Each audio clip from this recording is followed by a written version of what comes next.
Welcome to the Better Together podcast, where we look for ways we can work together to advance the gospel of Jesus Christ. Today we have with us Dr. Ian Hawkins. He's an associate professor of biology and chairman of the Department of Arts and Sciences and coordinator of science programs at Welch College in Gallatin, Tennessee. He has undergraduate degrees in biology and biochemistry from East Carolina University in Greenville, North Carolina. He also has a Master of Science degree in biology from Vanderbilt University and a PhD in chemistry from Middle Tennessee State University. So, Dr. Hawkins, thank you for joining us and being with us today, my friend. Absolutely. It's good to be here. So you have a background in science. You have worked really as a scientist, and a lot of times today it feels like we're at odds with science, and there may even be some Christians that say it really doesn't matter, or I really don't want to get into science, and maybe even some folks that would be in public schools or public universities, private non-Christian universities, thinking, I don't need to worry about evolution or try to ignore science. Why don't we start out today by you just talking a bit about why creation, why science, and all of that. Why does it matter to us today as Christians? Yeah, so I think, at least for me, the last 10 years has seen a kind of a switch in this particular subject matter and the conversations that are being had. And it's kind of interesting to me that especially in my undergrad and graduate career and my early teaching career, that a lot of the arguments were about facts and dealing with the specific details and things. And those are still important. But it does seem like there's been a transition to talk about the deep things that creation sort of lays out for us that really our culture is having, big issues with these days. And it's fascinating to watch, especially from the theological point of view, to look back at Genesis 1. And I mean, even in the conversations I've had with people recently about creation, it seems like now everybody's realizing the importance of the early chapters of Genesis and laying that foundation for us as humans. When we talk about things like gender and our purpose in life and who we are and our identity and all that kind of stuff, really is that foundation's laid so early there in the first few chapters of Genesis. And so it's fascinating to hear people have this conversation, but it kind of from a different perspective now, to realize the importance of those sort of foundational issues and saying, we need to recover this. We need to go back and remember that foundation that's so important. So maybe at one point, some people maybe didn't think it was that big of a deal. And what you're saying is, with all that's happening with maybe gender issues, transgender issues, and so forth, that people are like, that was a big deal. Yes, I mean, just the whole idea of identity, like who we are, is so much laid out in those first early chapters of Genesis. And so I think now, used to the argument would be, well, which camp do you find yourself in? And, how are you looking at those first few chapters? And now it seems like, at least collectively, most of those groups are saying, well, whatever it is that we believe about those, there's certainly some very, very important foundational things about our identity that, if we are created by God in the image of God, if we're created male and female, like all these things that sort of are factually listed there in the first few chapters of Genesis, like that just has such a profound effect for us as who we are. If we're in the image of God, that just lays out a huge purpose and direction and quality of life that I think people are searching for these days. And so I think many in the Christian community, rightly so, have gone back to Genesis and said, we need to spend some more time here. This is really important. We've kind of neglected it because we didn't want the controversy, but we really need to go back. And so unpack that a bit, being made in the image of God, and really that comes down to it. Why does creation matter? Because we're beings that were created in the image of God. So what does that mean when we say Imago Dei? We say that we're made in the image of God. Yeah, so I think so much of the especially chapter 1 in Genesis lays out like a number of things that kind of are clearly defined, that I would say generally it really doesn't matter your perspective, like what particular scientific perspective that you would take regarding those first few chapters of Genesis, like that, the fact that we're, created out of nothing, the fact that we're created in the image of God, that creation is good, that God not only creates us in his image, but also bestows upon us a job. Like he basically tells us to be fruitful and multiply. There's this purpose behind us being created. So all those things I think combined are kind of the things that we're going back to. And the image of God is such a I think, a massive thing there. In fact, I was listening a couple of days ago to a podcast, and they were talking about the specific wording that's used there. And in essence, the way it was described was that, in essence, what the author is saying here, that God is saying here in Genesis 1, is that basically, you guys are used to making images out of objects, right? You're used to making these images, and there's this idea that image becomes your God. And of course, there's all this about idolatry in the Old Testament. But what God is in essence saying is, like, I've already giving you a picture of the image of God, and it's you. Like, I've already done it. It is you as human beings. And so that not only does that give us a huge importance, but it also a massive responsibility that we, in essence, are the image bearers. So how do we then live out that? And part of that it just flows right into the job that he gives us there in chapter 1 about being fruitful and multiply, subdue the earth. So there's clearly this understanding that we are made in the image of God with certain people would talk in science about certain qualities, right? The idea of being rational and things like that would lay out this sort of connection. Like, we're not the same as God, but we certainly are given characteristics that would be similar to God in those manners. And that requires responsibility for us to then go and do what He's called us to do. So that in our day and age, the types of arguments and discussions that we're having in our culture now, this is just profound. Another example yesterday I was listening to, there was a recent story, I think, out of New York, where a child had been bullied by their peers. Yes. In fact, really hurt and committed suicide, soon thereafter. And it just broke my heart just thinking, that we haven't recaptured that idea of the image of God, that every person is made with purpose and responsibility and care. And so I think recapturing that is what our culture is kind of looking for. Yes. So you're sitting here and you're talking about how important the image of God is. You're saying this with all this scientific background. We should point out all of the training was in secular settings, secular universities, non-Christian universities. So how is it that we're able, some people are like, hey, what we're learning in many of those universities is the opposite of what we learn about the image of God. How is it that we're able to instill that in young people and do that ourselves if we should be in those settings where we know about the real image of God and what creation is really all about? Yeah, this I think goes back to what I was talking about earlier about this huge shift, because I think you're right from a secular scientific standpoint. The message has kind of been like, well, really, there's nothing really special about human beings. There's really nothing special about creation. It's just an accident. I think the quote that's used often is Richard Dawkins, who says, if we look out into the world, we basically see the things we expect to see if there's at bottom, like, no purpose, no goal. So he sort of reiterates that kind of secular thinking. And so I do think this is kind of the reason why we're having these cultural questions, is because, the secular world seems to indicate that, like, basically nothing that you do matters. You don't really matter. You're kind of just an accident.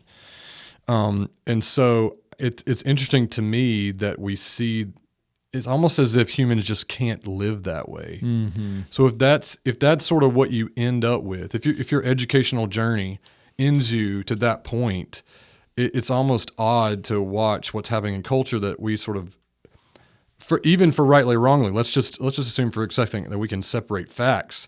Like, humans just literally can't live that way. And so there's this pushback that's happening now, I think, and that's what's driving a lot of this cultural angst, is that, you have the secular side saying, well, you really don't matter. It really doesn't matter. And yet culture's saying all the time that, no, it does matter. So there's this odd connection between what the secular universities are saying on one hand and what the culture's trying to drive home. There's this odd kind of dichotomy. And we've kind of had the consequence of that. You kind of alluded to it earlier. The whole transgender business is part of that. You undermine Genesis 1. You could even say the suicides. You could say the drug overdoses, deaths as a result of drug overdose and so forth is a consequence of just saying we're all deterministic. You don't have choices, and what will happen. So parents listening to this, maybe even a young person, a secular university, how is it that they can go about developing a biblical worldview? And we can even think of it from your standpoint. Right. You start out at East Carolina, go to Vanderbilt, and then to Middle Tennessee State. I don't think you developed that biblical worldview at East Carolina. Right. So where did that come from, and how did that happen? Yeah, so my background was a big thanks to my parents who raised me in a Christian home, in a very stable home. So I had a lot of advantages in that regard, and then being in a local church that taught biblically, and basically throughout my entire elementary, high school career, lived in that world that constantly fed me, these principles. Mm-hmm. And I remember in college, and I had some good experiences in college. So when I was at ECU, one of my professors in chemistry was a Christian, and there was a couple times I remember in specific lectures where he would push back a little bit against the secular thinking, just to basically have students say, okay, we tell you this, and you assume that what we tell you is just true, and you take it at face value. I want you to be critical, not only of maybe your background or where you come from, but also what we're telling you. If you're going to listen to professors, they're going to basically deconstruct. That's the popular word now. Deconstruct your previous worldview. You need to also realize that then you need to deconstruct what they're telling you as well. Yes. So it was a very good experience for me from that perspective, having a professor. Not all my professors were that way, mm-hmm. but it was good to hear from somebody who had sort of been through that. And at the same time, you're also still tied to that church and that family. Yes. While you're going to East Carolina, so it's not like you're away with a whole new culture, a whole new set of friends. Yes. Which is a big part of it as well. Yeah, that was really helpful for me. I had the luxury of I went to school in the same town where my church was, so I was still highly involved and everything like that, and that really is a big benefit. And I remember I had friends at college that had come from other cities, even locally in the area, and it was very difficult for them to stay involved. And that's one thing, I think is something I guess we fall down on is, having college kids be a part of local ministries. Unfortunately, I think the way the system is set up these days is when they go to college, at secular universities, there's a lot of good Christian organizations that work on campuses, but oftentimes it's separate from the local church. Mm-hmm. So I had a lot of friends who were very involved in Christian organizations, but when college ended, it was hard for them to get back in the church because they had sort of, they were in college, they had been in sort of college Christian ministries, but it was separate from the local church, so it was hard for them to get involved in. And so forth. So I think what I hear you saying, it's almost twofold. All through childhood, it sounds like you were being taught about the image of God, you were being taught the Word of God, both at home and also in your church situation. You end up going to college, but you're still tied into a local church, which is different than being like with Crew or all those organizations are good, but I think you're telling us that it's important to be part of a local church and involved in people. And so I'm listening to this, I'm a parent, I've got a kid going to East Carolina, I'm calling one of those churches in Greenville, or I've got a kid going to NC State, I'm calling the guys over at Haven and saying, hey, so-and-so is coming your way. Would you reach out to him? And I'm encouraging him. Would you stop by those particular churches and give them a try to keep them involved where they're at? Yeah, that's really important. And the other thing I think as a parent, so I have a 11-year-old and an 8-year-old, and 2 boys. And my oldest is very inquisitive. Mm-hmm. And so he's asking, the questions that I asked when I was 20, he's asking now that he's 11. And so, one of the things I think is helpful and was helpful for me, certainly later when I was in graduate school, was having people who I could, ask questions about. Well, like, okay, I'm dealing with this in class, or somebody's asking me about this question, how do I handle this? And that was really important for me, in having people who are, just open and honest. And I hope that's what I'm doing with my son, just saying, like, any question is fine. Yes. Let me sit down with you. And I may not know all the answers, but at least we can walk with it together. We can find the answers or figure out, walk that road with you. And I think that's maybe some of the things we haven't necessarily always done a good job. Mm-hmm. Sometimes we shut down questions. And honestly, for some students, it's not necessarily they have to have the perfect answer to the question. They just want to know that you have walked that pathway too. You have asked those questions. You have thought about those issues. You have sort of walked that pathway before them. Instead of shutting them down and saying, "Hey, don't ask that or don't wonder about that," you're trying to help them explore and maybe get information through Answers in Genesis or other helpful organizations out there to try to answer some of the difficult questions they run into. Yeah, there's so much good material out there these days. The advent of the internet and a lot of stuff like that. While it you have to navigate it, but it does provide just so much information that's really helpful. If you have a child or a student in your congregation who's walking through questions that you're not sure about, there's definitely good people that have answers for it.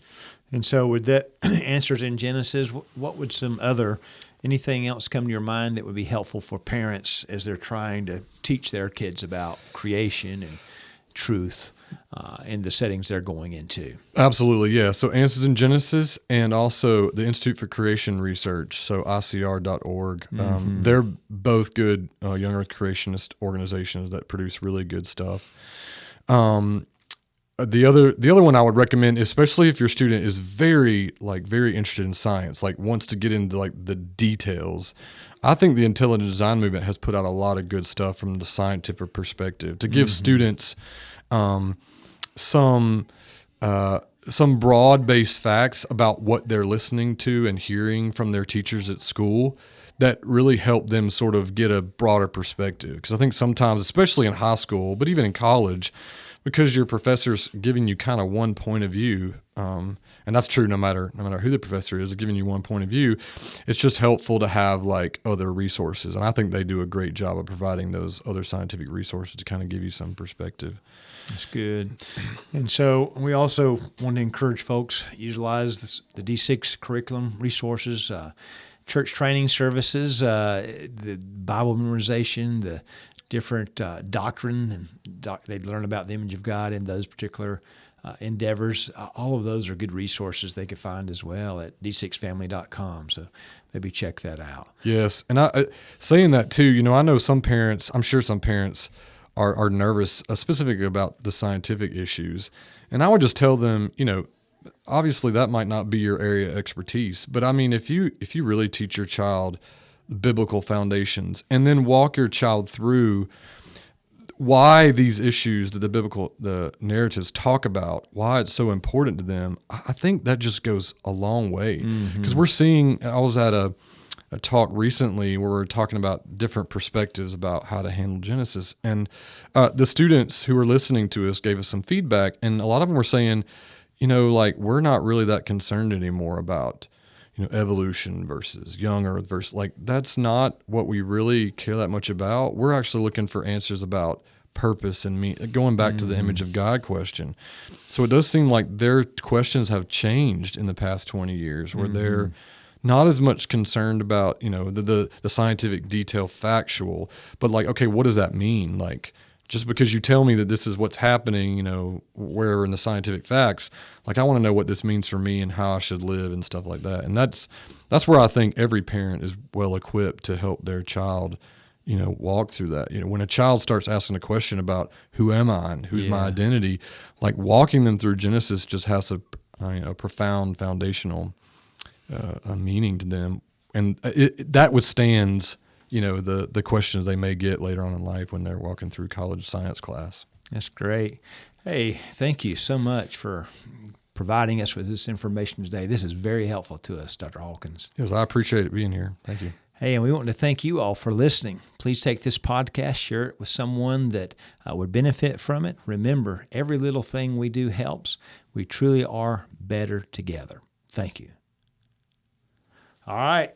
Good job. Let's do the science one. All right. I'll quit saying yes. Did you Did you feel okay about Yeah, that? yeah, yeah. That was great. How was that, producer man? Do you need any water or anything? I'm good, I think. We'll give you a little bit of coffee. So this will be, we'll hit science. Okay. You know, why does it matter? We'll probably make a plug for people going into science. Yes. I don't know if I might end up saying this, but I had much easier time with the hard scientist than the social scientist. I think you're right. So I don't know that a lot of people understand that. A lot in our group, you know, you're going to be in far better shape in the College of Engineering That's very than true. in the psychology Very true. School of Psychology. So we'll do that. You good over there, Mr. Eric? We're good. I'm just letting it roll. All right, cool deal. Take off. Welcome to the Better Together podcast, where we look for ways we can work together to advance the gospel of Jesus Christ. Today we have with us Dr. Ian Hawkins. He's a professor at Welch University, or Welch College in Gallatin, Tennessee. He's also been trained in the past at East Carolina University, Middle Tennessee State University, and Vanderbilt University in biology and also in chemistry, some of what we often refer to as the hard sciences. And so, Dr. Hawkins, thank you for coming in and joining us again today on the Better Together podcast. I so appreciate being here.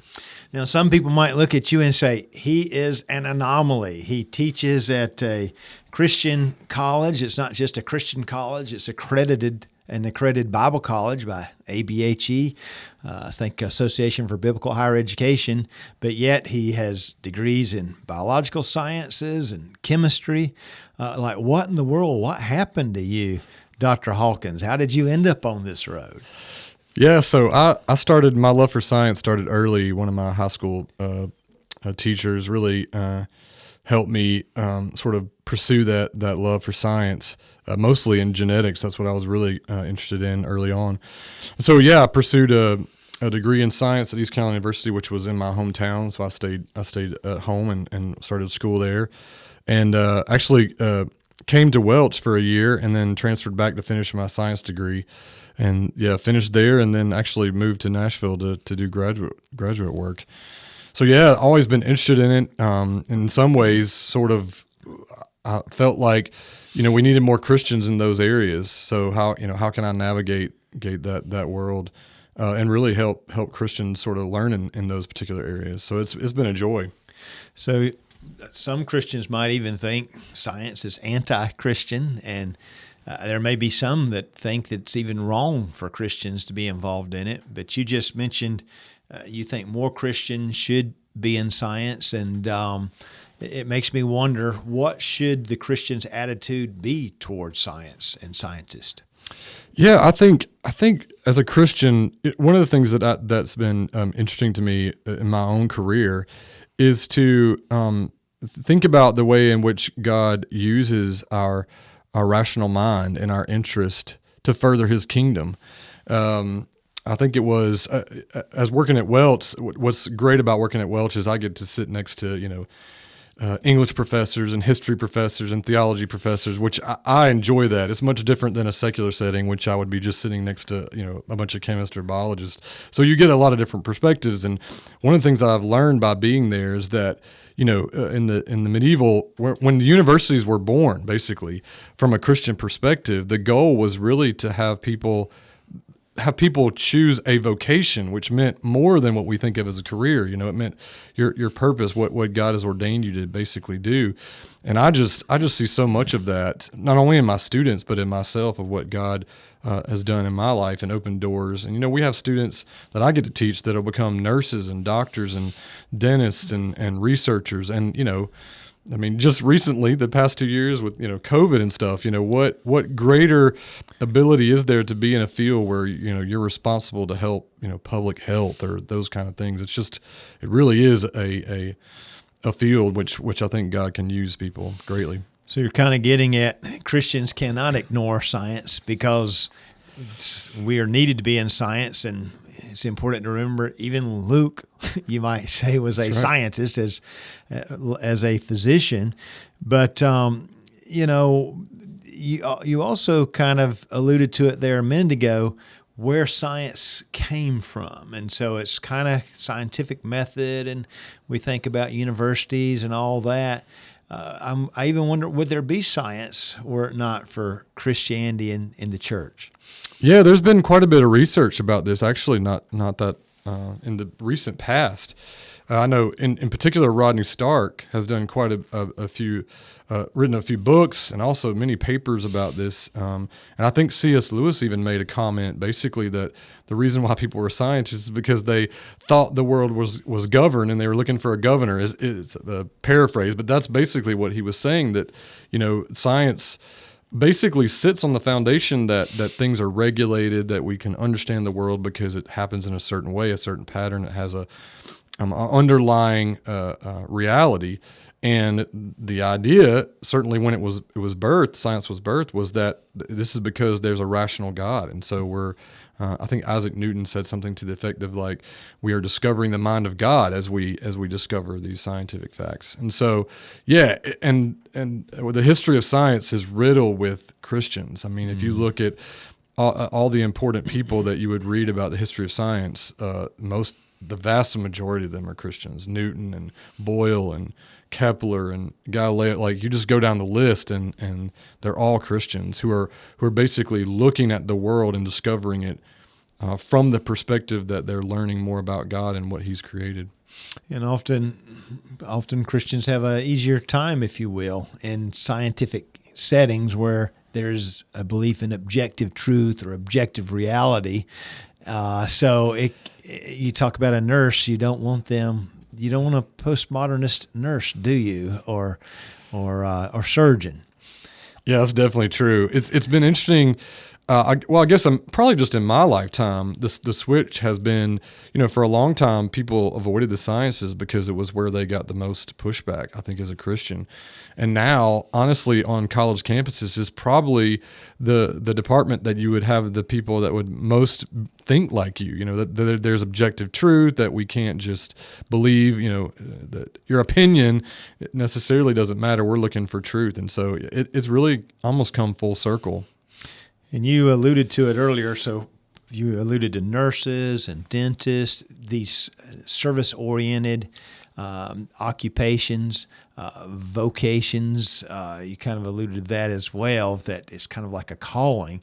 Talk to us a bit about that and maybe make a case for why people should go into those types of sciences. Yeah, so in my perspective, I think, and this is one of the great things about being a professor, I think, honestly, one of the things I view as the most important mission that I do is helping students to see that whatever particular field or career they choose, that it's more than just a job. It is something that typically that God has given you abilities in that particular area. And so He is basically asking you to extend His kingdom in that area. And in the case of science, there's just so many areas, I think, where God really is asking us to extend His kingdom. You mentioned like healthcare. I mean, that's an easy, direct one. I remember when I was in school, it was interesting because most of the Christians went to healthcare and not research, because typically if you find somebody who has a degree in science and they're in the medical field, they're much more likely to be mindful of the spiritual. If they're not a Christian or not a believer or not religious at all, they would still be very understanding of that perspective because they'll see it every day. Whereas usually the pushback was from those who were in research. But you're seeing that change quite a bit, that those even now in research and stuff are really kind of understanding this whole other area. In many respects, that it's kind of outside of science. Like it's not something that we can study in a lab. But certainly I think many scientists now are becoming more aware of the spiritual side of human beings, and that you can't really eliminate that from people's perspective or even ask them to, So it's an opportunity, really, because number one, people can see the Lord at work in many of those settings, but also we really have a desperate need for folks to answer that call, and we need more physicians, we need more healthcare professionals all the way around. Yes, we do, and especially these days.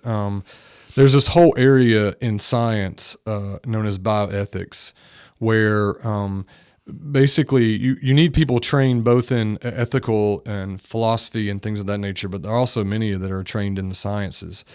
And so there's this really important field now for us when we when governments, local authorities make decisions about, what types of medical research should we allow. I mean, the vaccines, for example, would be one of those cases.